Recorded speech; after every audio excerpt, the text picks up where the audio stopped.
പുതിയ വ്യക്തികളെയും പുതിയ കാര്യങ്ങളെയും പരിചയപ്പെടുത്തുന്ന ഗസ്റ്റ് ടൈമിൻ്റെ പുതിയ അധ്യായത്തിലേക്ക് സ്വാഗതം. ഇന്ന് നമ്മുടെ കൂടെയുള്ളത് അമർ മെറ്റേണിറ്റി ആൻഡ് ഫെർട്ടിലിറ്റി സെൻറ്ററിലെ ലാപ്രോസ്കോപ്പിക് സർജനും ഒബ്സ്റ്റാട്രിക് സോണോളജിസ്റ്റും ഇൻഫെർട്ടിലിറ്റി സ്പെഷ്യലിസ്റ്റുമായ doctor Indira Vijayakrishnan. Welcome ma'am. നമ്മൾ വന്ധ്യതയെ പറ്റി ഒരുപാട് കേട്ടിട്ടുണ്ട്. എന്താണ് വന്ധ്യത? എപ്പോഴാണ് ശരിക്കും ഒരു കപ്പിള് ഒരു ഡോക്ടറെ വന്ധ്യതയുടെ കാരണം പറഞ്ഞ് അപ്രോച്ച് ചെയ്യേണ്ടത്? വന്ധ്യത എന്ന് പറഞ്ഞാൽ ഒരു വർഷം ട്രൈ ചെയ്തിട്ട് കുട്ടികളാവാൻ പറ്റാത്തൊരു അവസ്ഥയാണ്. അപ്പോൾ ഒരു കപ്പിൾ എപ്പോൾ ഒരു ഡോക്ടറെ അപ്രോച്ച് ചെയ്യണം എന്നുള്ളത് അവരുടെ ബാക്കി മെഡിക്കൽ കണ്ടീഷൻസൊക്കെ അനുസരിച്ചിട്ടുണ്ടാവും. വേറെ പ്രത്യേകിച്ച് അസുഖങ്ങളില്ലാത്തൊരു യങ് കപ്പിൾ ഒരു വർഷമെങ്കിലും ഗർഭനിരോധന മാർഗ്ഗങ്ങളൊന്നും ഇല്ലാതെ പ്രഗ്നൻസിക്ക് ട്രൈ ചെയ്തിട്ടും ഗർഭം ധരിക്കാൻ പറ്റാത്തൊരു അവസ്ഥയിലാണ് ഡോക്ടറെ കൺസൾട്ട് ചെയ്യാനുള്ളത്. പക്ഷേ ഇത് തന്നെ എല്ലാവർക്കും ഇതുപോലെയല്ല. റെഗുലറായി പീരിയഡ്സ് ഇല്ലാത്തൊരു കുട്ടിയോ അല്ലെ നേരത്തെ വേറെ അസുഖങ്ങളുണ്ടോ എന്ന് അറിയുന്നത്, മുഴയുണ്ടോയെന്നോ ഫൈബ്രോയിഡോ PCOD എൻഡോമെട്രിയോസിസ് ഇങ്ങനെ ഓൾറെഡി ഉണ്ടെന്ന് അറിയുന്ന പേഷ്യൻസ് ഉണ്ടാവും. അവരൊരു വർഷം വരെ കാത്തു നിൽക്കാൻ പാടില്ല. അവർ കുറച്ച് നേരത്തെ ഒരു 6 മാസത്തിൻ്റെ ഉള്ളിൽ ഗർഭം ഉണ്ടാവുന്നില്ലെങ്കിൽ ഒരു ഡോക്ടറെ കൺസൾട്ട് ചെയ്യേണ്ടതാണ്. എനിക്ക് തോന്നുന്നു നമുക്ക് ഈ ഒരു കാലഘട്ടത്തിലാണ് ഏറ്റവും കൂടുതൽ ഈ ഇൻഫെർട്ടിലിറ്റി കുറച്ചും കൂടി പ്രോമിനൻ്റ് ആയിട്ട് വരുന്നത്. പണ്ട് കാലത്ത് 8ഉം 10ഉം പിള്ളേരുള്ള നമ്മുടെ മുത്തശ്ശന്മാരും വലിയ മുത്തശ്ശന്മാരും ഒക്കെ ഉണ്ടായിട്ടുണ്ട്. അപ്പോൾ ഈ ഒരു ലൈഫ് സ്റ്റൈലിലെ ചേഞ്ചസ് ആണോ ഇതിനൊരു റീസൺ വരുന്നത്? ലൈഫ് സ്റ്റൈലിൻ്റെ ചേഞ്ചസ് ഒരു വലിയ കാരണമാണ്. അതിൽ നിന്നും വലിയൊരു കാരണമാണ് സ്ത്രീകളുടെ പ്രായം. പണ്ടത്തെ ജനറേഷൻ, ഈ പറഞ്ഞ നമ്മുടെ മുത്തശ്ശിമാരുടെ ജനറേഷനിൽ അവരെല്ലാം പ്രസവിച്ചിട്ടുള്ള അവരുടെ 20s എല്ലാവരും അവരുടെ 20s ഉള്ളിൽ തന്നെ പ്രസവിച്ച് കഴിഞ്ഞും 30 വയസ്സാകുമ്പോഴത്തേക്കൊക്കെ അവർ പ്രസവം നിർത്തിയും കഴിഞ്ഞിട്ടുണ്ടാവും. പക്ഷേ ഇന്ന് കാലത്ത് അങ്ങനെയല്ല. ഒരുപാട് സ്ത്രീകൾ പ്രഗ്നൻസിയെക്കുറിച്ച് ആലോചിച്ച് തുടങ്ങുന്ന 30s പിന്നെ 35 ആയിട്ടും ഈവൻ 40s പ്രഗ്നൻസി പ്ലാൻ ചെയ്യുന്ന ഒരുപാട് സ്ത്രീകളുണ്ട്. അത് ഇന്നത്തെ കരിയർ, എഡ്യൂക്കേഷൻ, അങ്ങനെ സാമ്പത്തിക വിഷയങ്ങൾ, അങ്ങനെ പല കാരണങ്ങൾക്കും പ്രഗ്നൻസി പോസ്റ്റ്പോൺ ചെയ്യേണ്ട റീസൺസ് ഉണ്ടാവുന്നുണ്ട്. ഒരുപാട് കപ്പിൾസ് മാറിയാണ് താമസിക്കുന്നത്. ഹസ്ബൻഡ് വെളിയിലായിരിക്കും, വൈഫ് ഇവിടെ ആയിരിക്കും. ഇത്തരം സാഹചര്യത്തിൽ അവർക്ക് പ്രഗ്നൻസി ആവാനുള്ള കണ്ടീഷൻ കുറച്ച് കുറവായിരിക്കും. പണ്ട് കുറച്ചും കൂടി പാടത്തൊക്കെ ഇറങ്ങി പണിയെടുത്തിട്ട് ഫിസിക്കലി ആക്റ്റീവ് ആയതുകൊണ്ടായിരിക്കും അത്. അപ്പോൾ ഈ സ്ത്രീകൾക്കും പുരുഷന്മാർക്കും വന്ധ്യത വരാനായിട്ടുള്ള റീസൺസ് രണ്ടാണോ? അത് എന്തൊക്കെയാണ് കാരണങ്ങൾ? വന്ധ്യത വരാനുള്ള കാരണങ്ങൾ സ്ത്രീകളിലും ഉണ്ടാവാം, പുരുഷന്മാരിലും ഉണ്ടാവാം. രണ്ടുപേർക്കും പ്രോബ്ലംസ് ഉണ്ടാവാം. പക്ഷേ നമ്മൾ ട്രീറ്റ് ചെയ്യുമ്പോൾ ഒരു കപ്പിളായിട്ട് മാത്രമേ നമ്മൾ കാണുള്ളൂ. കാരണം എൻഡ് റിസൾട്ടായിട്ട് അവർ കൺസീവ് ചെയ്യാനുള്ളതാണ്. സ്ത്രീകളിൽ വന്ധ്യതക്ക് പല കാരണങ്ങളുണ്ട്. ഇത് കോമൺ ആയിട്ട് അറിയപ്പെടുന്ന യൂട്രസിലുണ്ടാകുന്ന കാരണങ്ങളാണ്. മുഴ, ഫൈബ്രോയിഡ്, പോളിപ്പ്, ഇതൊക്കെ കറക്റ്റബിളായ കാര്യങ്ങളാണ്. അതിൻ്റെ ഒരു കൺസൾട്ടേഷൻ എടുക്കുക മാത്രമേ വേണ്ടൂ. രണ്ടാമതുണ്ടാകുന്ന കാര്യങ്ങൾ ചിലപ്പം ട്യൂബിലായിരിക്കാം. ട്യൂബിലുണ്ടാകുന്ന ബ്ലോക്സ്, അല്ലെങ്കിൽ വയറ്റിനകത്ത് മുമ്പ് സർജറി കഴിഞ്ഞിരിക്കുന്നത് കൊണ്ടോ, അല്ലെ എൻഡോമെട്രിയോസിസ് എന്ന് പറയുന്ന ഒരു കണ്ടീഷനുണ്ട്. നമ്മളുടെ നാട്ടിൽ വളരെ കോമണുമാണ്. അപ്പോൾ ഈ കണ്ടീഷനിലും യൂട്രസിൻ്റെ ചുറ്റും, ഗർഭപാത്രത്തിൻ്റെ ചുറ്റും കുറച്ച് ഒട്ടലുണ്ടാവും. അപ്പം ട്യൂബ് ഒട്ടിയിരിക്കാം, ട്യൂബ്സിൽ ബ്ലോക്സ് ഉണ്ടാവാം, ചിലപ്പം ട്യൂബിൽ വെള്ളം കെട്ടിയിരിക്കാം. അപ്പം ഇത്തരം കണ്ടീഷൻസിൽ ഈ ട്യൂബ് വഴിയാണ് അണ്ടം യൂട്രസിനകത്ത് എത്തിപ്പെടേണ്ടത്. ട്യൂബിലുണ്ടാവുന്ന ബ്ലോക്സ്, ഒട്ടൽ, അല്ലെ വെള്ളം അക്യൂമുലേറ്റ് ചെയ്തിരിക്കുന്നത്, ഇതെല്ലാം എഗ്ഗ് യൂട്രസിനകത്ത് എത്താതിരിക്കാനുള്ള കാരണങ്ങളാണ്. ഇതിലത്തെ പലതും സർജിക്കലി കറക്റ്റ് ചെയ്യാൻ പറ്റുന്നതുമാണ്. പക്ഷേ ഇതാദ്യം കൺസൾട്ട് ചെയ്യുകയും കണ്ടുപിടിക്കുകയും വേണം. പിന്നെ ഉള്ളൊരു സെറ്റ് റീസൺസ് ഓവറിയിലാണ്. ഓവുലേഷൻ ഉണ്ടാവാത്ത കാരണങ്ങളാണ്. അപ്പം കറക്റ്റായിട്ട് പീരീഡ് വരാത്ത ഒരുപാട് പേഷ്യൻസ് ഉണ്ട്.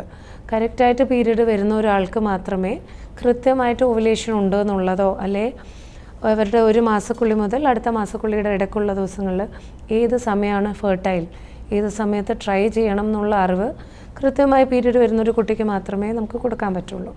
ഇറഗുലറായിട്ട് പീരീഡ് വരുന്ന ഒരാൾക്ക് ചിലപ്പം 3 മാസത്തൊരിക്കൽ പീരീഡ് വരുന്നുണ്ടാവും, ചിലപ്പം 2 മാസത്തൊരിക്കൽ പീരീഡ് വരുന്നുണ്ടാവും, ചിലപ്പോൾ എല്ലാ മാസവും വരുന്നുണ്ടാവും. അപ്പോൾ അവർക്ക് എപ്പോഴാണ് അവർ ഓവുലേറ്റ് ചെയ്യുന്നത്, എപ്പോഴാണ് അവർക്ക് അണ്ടോൽപാദനം വരുന്നത്, എപ്പോഴാണ് ട്രൈ ചെയ്യേണ്ടത്, ഇതവർക്ക് കൃത്യമായി അറിയാൻ പറ്റില്ല. അപ്പം ഇത്തരം ഒരു കപ്പിൾ കുറച്ച് നേരത്തെ കൺസൾട്ട് ചെയ്യാം.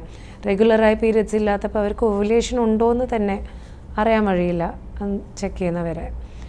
പുരുഷന്മാരിൽ വന്ധ്യതയുടെ കാരണങ്ങൾ വേറെയാണ്. സിമ്പിളായ ഒരു സെമൻ ടെസ്റ്റിൽ അറിയാൻ പറ്റുന്നതാണ്. ഇതാണ് പുരുഷന്മാരിൽ ചെയ്യുന്ന ആദ്യ പരിശോധന. അപ്പം സെമൻ ടെസ്റ്റിൽ എന്തെങ്കിലും കുഴപ്പം കാണുവാണെങ്കിൽ, എന്നുവെച്ചാൽ സെമൻ ടെസ്റ്റിൽ നമ്മൾ കാര്യമായി നോക്കുന്നത് ബീജത്തിൽ അണുക്കളുണ്ടോ, അണുക്കളുടെ എണ്ണം എങ്ങനെ, അതിൻ്റെ ചലനശേഷിയിലെ മോട്ടിലിറ്റി എങ്ങനെ, ചിലതിൽ മോർഫോളജി എന്ന് പറയും, സ്പേമിൻ്റെ രൂപം ആകാരത്തിലുണ്ടാകുന്ന വ്യത്യാസങ്ങൾ, ഇതിലെന്തെങ്കിലും കാണുവാണെങ്കിലാണ് അവർക്ക് കൂടുതലായ പരിശോധനകൾ, ഹോർമോൺ ലെവൽസോ അല്ലെങ്കിൽ ഈ പറയുന്ന ഡോപ്ലർ സ്കാനിങ് അങ്ങനത്തെ കാര്യങ്ങൾ എല്ലാവർക്കും വേണ്ടി വരാറില്ല.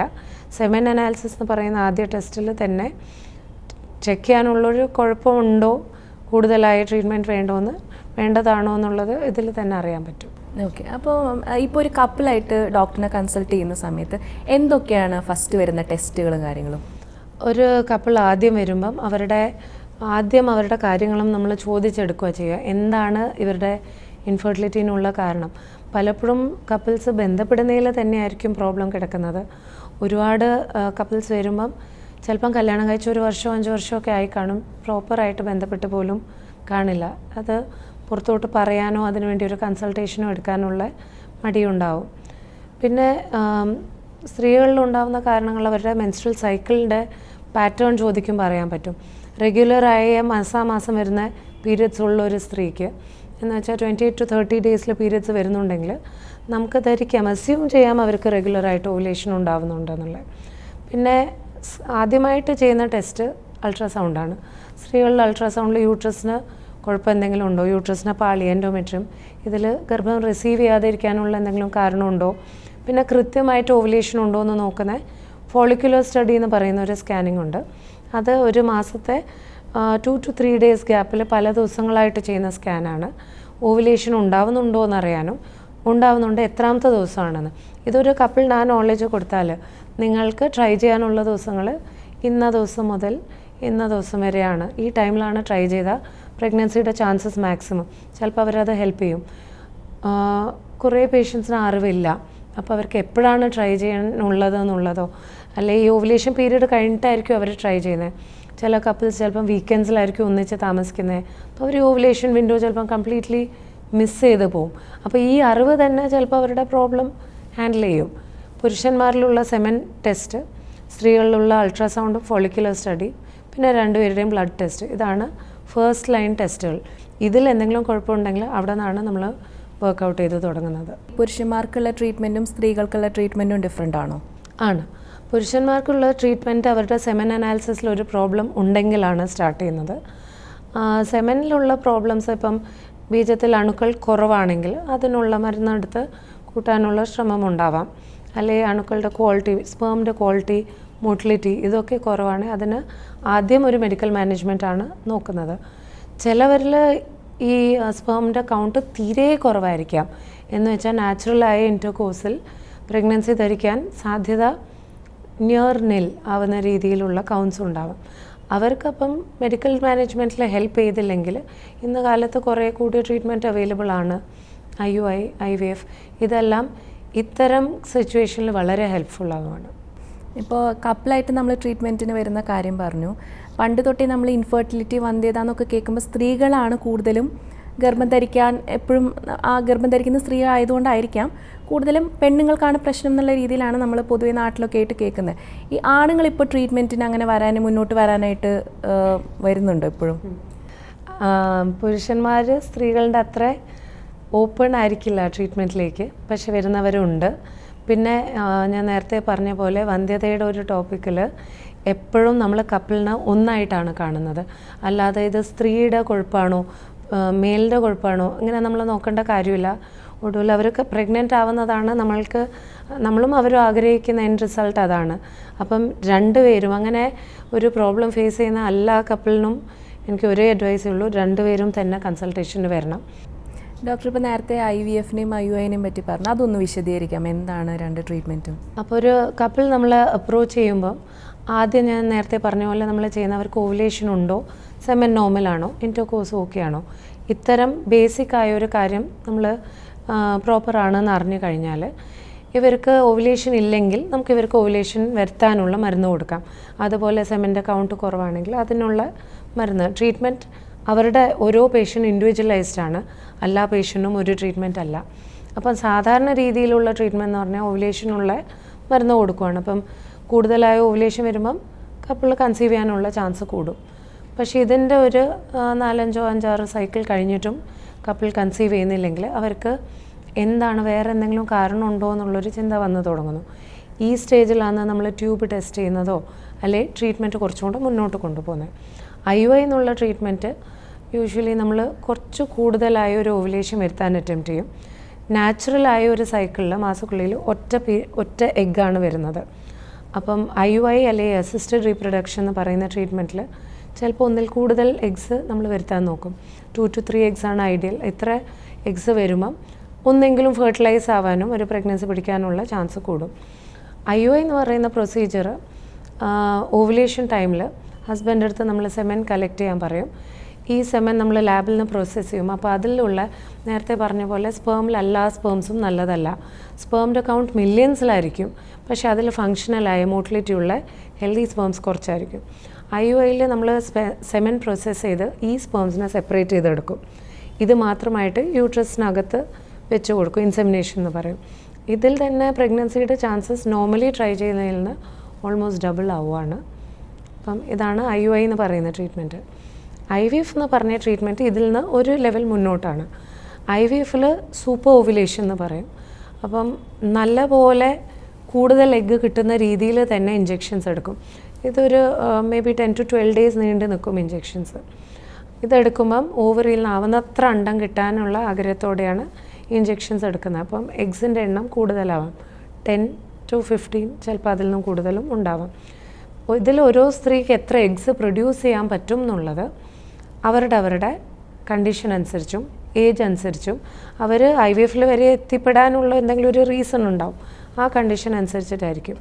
അപ്പോൾ IVFൻ്റെ പ്രൊസീജിയറിൽ ഈ ഓവുലേഷൻ ടൈമിൽ യൂട്രസിൽ നമ്മൾ സ്പേം വെച്ച് കൊടുക്കില്ല, പകരം അനസ്തീഷ്യ കൊടുത്ത് ഈ എഗ്സ് നമ്മൾ കളക്ട് ചെയ്യും. സ്കാൻ വഴി വയറ്റിൽ മുറിവൊന്നും ഇല്ലാതെ ഈ എഗ്സ് ലാബിൽ വെച്ച് ഹസ്ബൻഡ് സ്പേമിൽ നല്ല സ്പേംസ് കൂടിയ മൈക്രോസ്കോപ്പിയിൽ എന്ന് വെച്ചാൽ വലിയ മാഗ്നിഫിക്കേഷനിൽ നമ്മൾ ചെയ്യുന്ന പ്രൊസീജിയർ IMSI എന്ന് പറയും. അതാണ് ഏറ്റവും കൂടുതൽ മാഗ്നിഫിക്കേഷനിൽ ഏറ്റവും പുവർ സെമെന്ന് പോലും നല്ല സ്പേംസ് പിക്ക് ചെയ്യാൻ പറ്റുന്നൊരു ടെക്നിക്കാണ്.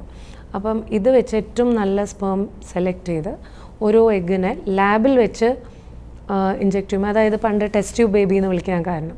അപ്പോൾ ഇഞ്ചെക്ട് ചെയ്ത് ഇത് എംബ്രിയോ ആവാൻ ഇൻക്യുബേറ്ററിൽ കുറച്ച് ദിവസം നമ്മൾ വയ്ക്കും. അപ്പം 2 to 3 days കഴിഞ്ഞ് നമ്മൾ ഈ എംബ്രിയോസ് എത്ര എണ്ണം ആയെന്ന് കാണും. അപ്പം ഉദാഹരണത്തിന് ഒരു 10 എഗ്ഗ് ഉണ്ടെങ്കിൽ ഇതിലെല്ലാം എംബ്രിയോ ആയി വരില്ല. ഇതിലെല്ലാം എംബ്രിയോ ആവാനുള്ള കഴിവോ ശേഷിയോ ഉണ്ടാവില്ല ജനറ്റിക്കലി. അപ്പോൾ ഇതിൽ നിന്ന് ഒരു 7-8 എണ്ണം ചിലപ്പോൾ എംബ്രിയോ ആയി കിട്ടും. ഈ എംബ്രിയോസിനെ ഗ്രേഡ് ചെയ്യും quality wise A, B, C. ഇതിൽ നിന്ന് Aയും Bയും ആണ് സാധാരണ ഏറ്റവും നല്ല ക്വാളിറ്റി പ്രഗ്നൻസിയിൽ റിസൾട്ട് ചെയ്യുന്നതും. ഇത് നമ്മൾ ആ കപ്പിളിന് പറഞ്ഞു കൊടുക്കും എത്ര എംബ്രിയോസ് ഉണ്ട്. അപ്പോൾ ഈ എംബ്രിയോസ് എല്ലാം ഒന്നിച്ച് പേഷ്യൻ്റ് യൂട്രസിൽ തിരിച്ചു വയ്ക്കാൻ പറ്റില്ല. ഇത് രണ്ടാമത്തെ ഭാഗമാണ് എംബ്രിയോ ട്രാൻസ്ഫർ എന്ന് പറയും. കിട്ടുന്ന എംബ്രിയോസ് 2s-ലോ 3s-ലോ 2ഉം 3ഉം ആയിട്ട് ഫ്രീസബിൾ ആണ്. അപ്പോൾ അവരുടെ നെക്സ്റ്റ് സൈക്കിൾ മുതൽ ഓരോ സൈക്കിളിൽ ഒരു ഫ്രീസ് ചെയ്ത സ്ട്രോ എന്ന് വെച്ചാൽ 2 to 3 എംബ്രിയോസ് എടുത്ത് ട്രാൻസ്ഫർ ചെയ്ത് നോക്കാൻ പറ്റുന്നതാണ്. അപ്പോൾ ഇത് ഫുൾ കംപ്ലീറ്റ് ചെയ്യുന്നതാണ് ഒരു IVF സൈക്കിൾ. അതായത് നാച്ചുറലി യൂട്രസിൽ നടക്കുന്ന പ്രോസസ്സ് നമ്മൾ ലാബിൽ ക്രിയേറ്റ് ചെയ്തിട്ട് തിരിച്ചു വെക്കുന്നതാണ്. Yes, okay. പക്ഷേ ഇത് നാച്ചുറലി ക്രിയേറ്റ് ചെയ്യുന്നതിൽ തടസ്സമുള്ള ഒരാൾക്കാണ് ഇത് നമ്മൾ ചെയ്യുന്നത്. നാച്ചുറലി നടക്കാത്തതിൻ്റെ കാരണമായിട്ട് ഒന്നെങ്കിൽ സെമനിലൊരു പ്രോബ്ലം, അല്ലെങ്കിൽ ട്യൂബിലൊരു പ്രോബ്ലം, അല്ലെങ്കിൽ അവരുടെ ഓവുലേഷനിലൊരു പ്രോബ്ലം. ഇതെല്ലാം ബൈപ്പാസ് ചെയ്തിട്ടുള്ളൊരു പ്രൊസീജിയറാണ് IVF. ലാബിൽ നിന്ന് തന്നെ എംബ്രിയോ ഉണ്ടാക്കുന്നു, എന്നിട്ട് യൂട്രസിൽ വെച്ച് കൊടുക്കുന്നു. അപ്പോൾ ഒരു IVF അല്ലെങ്കിൽ IUI ട്രീറ്റ്മെൻറ്റ് എത്ര സൈക്കിൾസ് നമ്മൾ ചെയ്ത് കഴിഞ്ഞാൽ ഇത് വർക്ക് ആവില്ല എന്നുള്ളൊരു സംഭവം വരാം? നേരത്തെ IUI ഒരു 5 to 6 സൈക്കിൾസ് ആയിരുന്നു അഡ്വൈസ് ചെയ്യുന്നത്. ഇന്ന കാലത്ത് IVFൻ്റെ ഇൻക്രീസിങ് സക്സസ് റേറ്റ് കാരണം ഈവൻ 3 to 4 സൈക്കിൾസിലൊക്കെ സ്റ്റോപ്പ് ചെയ്യുന്ന സിറ്റുവേഷൻസ് ഉണ്ടാവാറുണ്ട്. ഇത് എത്ര സൈക്കിൾസ് അവർക്ക് പോകാം എന്നുള്ള ഡിപ്പെൻസ് അപ്പോൺ അവർക്ക് എന്താണ് കണ്ടീഷൻ. ചിലവർക്ക് അൺഎക്സ്പ്ലെയിൻഡ് ഇൻഫെർട്ടിലിറ്റി എന്ന് പറയും. സ്ത്രീയിലും പുരുഷനിലും കാര്യമായ ഒരു പ്രോബ്ലം കണ്ടിട്ടില്ല, അവർക്ക് കുറച്ച് കൂടുതൽ സൈക്കിൾ നോക്കാം, കാരണം അവരുടെ സക്സസ് റേറ്റ്സ് നല്ലതാണ്.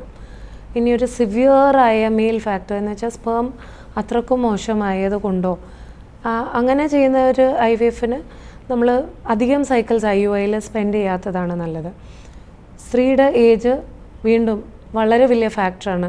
ഇത് പിന്നെയും പറയുന്നതിൻ്റെ കാര്യം ഒരു IVF സൈക്കിളിൽ സക്സസ് എത്ര വരും, അല്ലെങ്കിൽ ഇവൻ എനി ഇൻഫെർട്ടിലിറ്റി ട്രീറ്റ്മെൻറ്റിൽ IVF മാത്രമല്ല ടാബ്ലറ്റിലാണെങ്കിലും IUIയിലാണെങ്കിലും IVFലാണെങ്കിലും ഒരു പ്രധാന ഫാക്ടർ പേഷ്യൻ്റ് പ്രഗ്നൻ്റ് ആവോ ഇല്ലേന്ന് പറയാൻ ഏറ്റവും ഇമ്പോർട്ടൻറ്റ് ഫാക്ടർ എന്ന് പറയുന്നത് തന്നെ സ്ത്രീയുടെ ഏജാണ്. ഡോക്ടർ, ഈ IVF ട്രീറ്റ്മെൻറ്റിൻ്റെ ഒക്കെ പരസ്യങ്ങളൊക്കെ നമ്മൾ കാണുമ്പോൾ പൊതുവെ കാണുന്നതാണ് 100% വിജയം അല്ലെങ്കിൽ 90% വിജയം. അത് സത്യത്തിൽ അത് സത്യമാണോ? അല്ല. IVFന് വേൾഡ് വൈഡ് ആയിട്ട് പറഞ്ഞിരിക്കുന്ന സക്സസ് റേറ്റ്സ് 30 to 40% ആണ്. ഈ പറയുന്ന സക്സസ് റേറ്റ് അല്ല ഏജ് ഗ്രൂപ്പിലുള്ള കപ്പിളിനെയും ഇൻക്ലൂഡ് ചെയ്തിട്ടാണ്. യങ് ആയി വരുന്നൊരു കപ്പിളിന് 20s വരുമ്പം അവരുടെ സക്സസ് റേറ്റ് 50% അടുപ്പിച്ചിട്ട് കാണും. കാരണം അവർ യങ് ആയതുകൊണ്ടാണ്. 30s ഒക്കെ കഴിയുമ്പം ആ സക്സസ് റേറ്റ് കുറഞ്ഞുകൊണ്ട് തുടങ്ങും. 40s ആകുമ്പം 10 to 15% സക്സസ് റേറ്റ് മാത്രമേ പറയാനുള്ളൂ. നമ്മൾ ഈ 30 to 40% എന്ന് പറയുന്നത് എല്ലാ ഏജ് ഗ്രൂപ്പ്സിനെയും ഇൻക്ലൂഡ് ചെയ്താൽ ഉള്ള സക്സസ് റേറ്റ് ആണ്. ആവറേജ് ആയിട്ടുള്ളത് ഒരു IVF സൈക്കിൾ മൊത്തത്തിൽ വരുന്ന ഒരു സക്സസ് റേറ്റ് അറൗണ്ട് 40 എന്ന് നമുക്ക് പറയാം. പക്ഷേ ഒരിക്കലും 100% നോ, അങ്ങനെ ഒരു സക്സസ് റേറ്റ് ഇല്ല.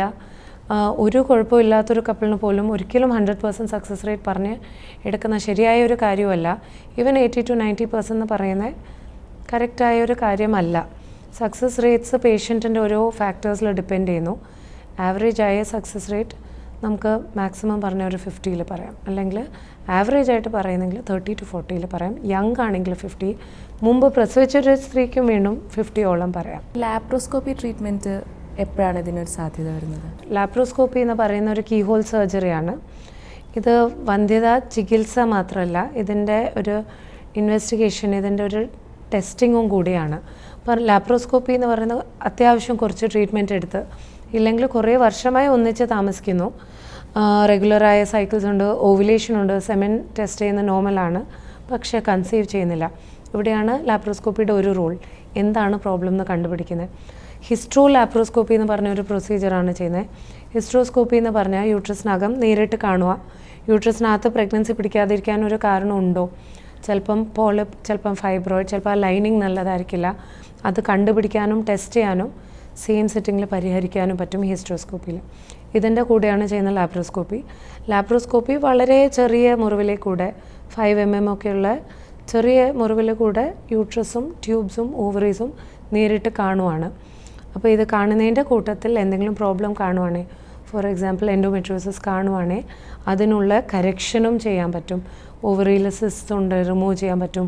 ട്യൂബ്സിൽ ബ്ലോക്സ് ഉണ്ട്, അതിലത്തെ ചിലത് കറക്റ്റ് ചെയ്യാൻ പറ്റും. ചിലപ്പം ഉള്ളിൽ ഒട്ടലോ യൂട്രസും ബാക്കി അവയവങ്ങളായി ഒട്ടിയിരിക്കുന്നുണ്ടാവും, ട്യൂബ്സിൽ ബ്ലോക്സ് ഉണ്ടാവും, ട്യൂബ്സിൽ വെള്ളം കെട്ടിയിരിക്കുന്നുണ്ടാവും. ഇത്തരം വെള്ളം കെട്ടിയിരിക്കുന്ന ഹൈഡ്രോസാൽപിങ്സ് എന്ന് പറയും. അപ്പോൾ ഈ വെള്ളം യൂട്രസിലോട്ട് വരുന്നത്ര കാലം പ്രഗ്നൻസി പിടിക്കാൻ അതൊരു തടസ്സമാണ്. അങ്ങനെയാണ് ആ ട്യൂബ് നീക്കം ചെയ്യുന്നതോ അല്ലെ പ്രഗ്നൻസി ആവാതിരിക്കാനുള്ള കാരണം കണ്ടുപിടിക്കാനും ട്രീറ്റ് ചെയ്യാനും ഉള്ളൊരു അവസരമാണ് ലാപ്രോസ്കോപ്പി. അപ്പോൾ ഈ എല്ലാ ഫെസിലിറ്റീസും നമുക്ക് അമർ ഹോസ്പിറ്റലിൽ അവൈലബിൾ ആണല്ലേ? ഉണ്ട്. അമർ ഹോസ്പിറ്റലിൽ ഇൻഫെർട്ടിലിറ്റി ഡിപ്പാർട്ട്മെൻറ്റിൽ ഓവുലേഷൻ സ്ക്രീനിങ് മുതൽ IUI, IVF, ICSI, IMSI ആണ് മെയിൽ ഫാക്ടറിന് ഏറ്റവും നല്ലത്. പിന്നെ PISA ലാപ്രോസ്കോപ്പി, ഹിസ്ട്രോസ്കോപ്പി ഇതെല്ലാം അവൈലബിൾ ആണ്. ഇതിൻ്റെ കൂടെ എഗ് ഫ്രീസിങ്ങും എംബ്രിയോ ഫ്രീസിങ്ങും അവൈലബിൾ ആണ്. ഒരുപാട് മിസ്കൺസെപ്ഷൻ ഉള്ളൊരു ടോപ്പിക്കാണ് ഈ സ്പേം ആൻഡ് എഗ് ഡൊണേഷൻ, അതിൻ്റെ ഡോണേഴ്സിനെ പറ്റിയിട്ടൊക്കെ. അതിനെ പറ്റിയിട്ടൊന്ന് ഡീറ്റെയിൽ ആയിട്ട് പറയാമോ? ഇന്ത്യയിൽ ഒരു ART ബിൽ വന്നിരുന്നു 2021. ഇത്തരം കുറച്ച് മാൽ പ്രാക്ടീസസ് ഡിറ്റക്ട് ചെയ്തും അത് കറക്റ്റ് ചെയ്യാനും വേണ്ടി വന്നിരിക്കുന്ന ഒരു ആക്റ്റാണ്. അപ്പം സ്പേം ഡൊണേഷനും എഗ് ഡൊണേഷനും ഇന്ന് ഗവൺമെൻറ് ഓഫ് ഇന്ത്യ വഴി അപ്രൂവ് ചെയ്തിരിക്കുന്ന ഏജൻസീസ് അല്ലെ ബാങ്ക്സ് വഴി മാത്രമാണ്. ഓവം ഡോണർ എന്ന് പറയുന്നത് അവരുടെ സ്വന്തം ഇഷ്ടപ്രകാരവും കൺസെൻറ്റ് പ്രകാരവും എഗ്ഗ് ഡൊണേറ്റ് ചെയ്യാൻ വില്ലിങ് ആയ ഒരു യങ് ആയ ഒരു സ്ത്രീ ആയിരിക്കും. അത് നമ്മളുടെ പരിചയത്തിലോ നമ്മളുടെ പേഷ്യൻറ്റോ ഡോക്ടറോ സെലക്ട് ചെയ്യുന്ന ഒരു പേഴ്സൺ അല്ല. ഈ ഓവം ബാങ്ക് വഴി അവരുടെ അത്യാവശ്യം സ്ക്രീനിങ്, അതേപോലെ അവർക്ക് ഒരു കുഞ്ഞുണ്ടോ എന്നുള്ളതും അറിഞ്ഞിരിക്കും. സോ ദാറ്റ് അവർക്ക് ജനറ്റിക് ആയ കാര്യങ്ങളില്ലാന്നും അവർക്ക് ഈ സെക്ഷലി ട്രാൻസ്മിറ്റഡ് ഡിസീസസ് ഇല്ല എന്നുള്ളതെല്ലാം സ്ക്രീനിങ് കഴിഞ്ഞ് യങ് ആയ ഒരു സ്ത്രീയാണ്. ഓവം ഡൊണേഷൻ ഇന്ന് ആധാർ ആയിട്ട് കണക്റ്റഡ് ആണ്. അപ്പോൾ ഇപ്പോൾ ഒരു ഡോണർ അവരുടെ ലൈഫ് ടൈമിൽ ഒരിക്കൽ എഗ് ഡൊണേറ്റ് ചെയ്യാവുള്ളൂ എന്നുള്ള നിയമമുണ്ട്. റിപ്പീറ്റഡ്ലി എഗ് ഡൊണേറ്റ് ചെയ്തുകൊണ്ട് പോകുന്നതിൻ്റെ എത്തിക്കൽ കൺസേൺസ് അഡ്രസ്സ് ചെയ്യാൻ വന്നിരിക്കുന്ന ഒരു നിയമമാണ്. അപ്പം ഓവം ഡോണർ എടുക്കുന്നതും സ്പേം സാമ്പിൾ എടുക്കുന്നതും എംബ്രിയോ ഇതെല്ലാം ചെയ്യുന്ന ബാങ്ക് വഴിയാണ്. ഒരിക്കലും നമ്മൾ ഡയറക്റ്റ്ലി ഡോക്ടറോ പേഷ്യൻറ്റോ കൊണ്ടുവരുന്നതല്ല. It has to be through the bank വഴിയും ആധാർ ലിങ്ക്ഡ് ആയിട്ടും പിന്നെ ഇതിനൊരു നോട്ടറൈസേഷൻ എന്ന് പറഞ്ഞ പ്രൊസീജിയറുണ്ട്. ഇതെല്ലാം കഴിഞ്ഞ് മാത്രമേ ഓവം ഡൊണേഷനിലോട്ട് എത്താൻ പറ്റുള്ളൂ. ഇപ്പോൾ നേരത്തെ അമർ ഹോസ്പിറ്റലിലുള്ള ഫെസിലിറ്റീസിൻ്റെയും ട്രീറ്റ്മെൻറ്റിൻ്റെയും കാര്യം പറഞ്ഞു. ഈ ഇൻഫെർട്ടിലിറ്റി അല്ലാണ്ട് മറ്റെന്തൊക്കെ ഫെസിലിറ്റീസാണ് ഹോസ്പിറ്റൽ പ്രൊവൈഡ് ചെയ്യുന്നത്? അമർ ഹോസ്പിറ്റലിൽ അഡ്വാൻസ്ഡ് ആയ ഒരു ഒബ്സ്റ്റട്രിക് യൂണിറ്റ് ഉണ്ട്. അവിടെ ഇൻഹൗസ് ആയിട്ട് ചെയ്യുന്ന 2D 3D സ്കാനിംഗ് ഉണ്ട്. അഡ്വാൻസ്ഡ് ആയ അനോമലി സ്കാനിങ് 5-ാം മാസം പ്രഗ്നൻസിയിൽ ചെയ്യുന്ന, അതേപോലെ 3-ാം മാസത്തിൽ ക്രോമോസോമൽ അനോമലീസ് റൂൾ ഔട്ട് ചെയ്യാൻ ചെയ്യുന്ന അഡ്വാൻസ് സ്കാനിങ്. പിന്നെ അതിൻ്റെ കൂടെ 5-ാം മാസത്തിൽ ഫീറ്റൽ എക്കോ ഇത് അവൈലബിൾ ആണ്. പിന്നെ ഹൈ റിസ്ക് പ്രഗ്നൻസി മാനേജ്മെൻറ്റ് ഉണ്ട്. ഇൻഫെർട്ടിലിറ്റി അല്ലാതെ യൂറോളജി കൺസൾട്ടേഷൻ ഉണ്ട്. ഗൈനക് ലാപ്രോസ്കോപ്പിക് സർജറീസ്, പിന്നെ ലാപ്രോസ്കോപ്പിക് ആയിട്ടുള്ള അഡ്വാൻസ്ഡ് ഹിസ്റ്റെക്ടമീസ്, പിന്നെ സ്റ്റേജ് 4 എൻഡോമെട്രിയോസിനുള്ള ലാപ്രോസ്കോപ്പിക് സർജറീസ്, പിന്നെ ജനറൽ സർജറി ഡിപ്പാർട്ട്മെൻ്റ് ഉണ്ട്. ഹേർണിയ, ബ്രസ്റ്റ് ലംപ് ഇങ്ങനത്തെ സർജറീസ് നടക്കുന്നുണ്ട്. പീഡിയാട്രീഷ്യനും പീഡിയാട്രിക് ഡിപ്പാർട്ട്മെൻറ്റും ഒരു ലെവൽ 2 NICU, പിന്നെ ഒരു അഡ്വാൻസ്ഡ് അനസ്തീഷ്യോളജി എക്വിപ്മെൻറ്റും അവൈലബിൾ ആണ്. ഇപ്പോൾ ഇൻഫെർട്ടിലിറ്റി വന്ധ്യത എന്നൊക്കെ പറയുമ്പോൾ നമുക്ക് ഈവൻ ബസ് സ്റ്റോപ്പിൽ പോയി കഴിഞ്ഞാലും ചികിത്സ ലഭ്യമാണെന്നും പറഞ്ഞിട്ടുള്ള പോസ്റ്റേഴ്സ് കാണാം. ഇഷ്ടംപോലെ സെൻറ്റേഴ്സ് ഉണ്ട്. അപ്പോൾ നമ്മൾ ഒരു പേഷ്യൻ്റ് അല്ലെങ്കിൽ ഒരു കപ്പിള് ഇങ്ങനെ ഒരു സെൻറ്റർ ചൂസ് ചെയ്യുമ്പോൾ അത് എത്രത്തോളം ക്രെഡിബിൾ ആണെന്ന് അറിയാനായിട്ട് എന്തൊക്കെയാണ് നമ്മൾ ശ്രദ്ധിക്കേണ്ടത്? ഒരു സെൻറ്റർ ചൂസ് ചെയ്യുമ്പം തീർച്ചയായിട്ടും വിശ്വസിക്കാൻ പറ്റുന്ന ഒരു സെൻറ്ററാണെന്നുള്ള കാര്യം ഉറപ്പിച്ചിട്ടാണ് കൺസൾട്ടേഷന് പോകേണ്ടത്. പറയുന്ന പോലെ ലാസ്റ്റ് ഫ്യൂ ഇയേഴ്സിൽ ഒരുപാട് സെൻറ്റേഴ്സ് പോപ്പപ്പ് ചെയ്തിട്ടുണ്ട്. സക്സസ് റേറ്റ്സ് എത്രമാത്രം ഉണ്ട് എന്നുള്ളത് മാത്രമല്ല നോക്കാനുള്ളത്, അത് ഞാൻ എടുത്ത് പറയാം. എത്രമാത്രം എത്തിക്കലായതും കറക്റ്റ് ഓണസ്റ്റായ ട്രീറ്റ്മെൻറ്റ് കിട്ടുന്നു എന്നുള്ളത് നോക്കി വിശ്വാസമുള്ളൊരു സെൻറ്ററിനും വിശ്വാസമുള്ളൊരു ഡോക്ടറെ തന്നെ കൺസൾട്ട് ചെയ്യണം. ഓക്കെ. അപ്പോൾ ഡോക്ടർ ഗസ്റ്റ് ടൈമിൽ ഇത്രയും നേരം നമുക്ക് വേണ്ടി സ്പെൻഡ് ചെയ്തതിനും ഇത്ര ഡീറ്റെയിൽ ആയിട്ട് ഈ ഒരു ടോപ്പിക്കിനെ പറ്റിയിട്ട് എല്ലാവർക്കും വിശദീകരിച്ച് കൊടുത്തതിനും ഒരുപാട് പേരുടെ സംശയങ്ങൾ ഇതുവഴി ക്ലിയർ ആയിട്ടുണ്ടാവും തോന്നുന്നു. ഒരുപാട് താങ്ക് യു സോ മച്ച്.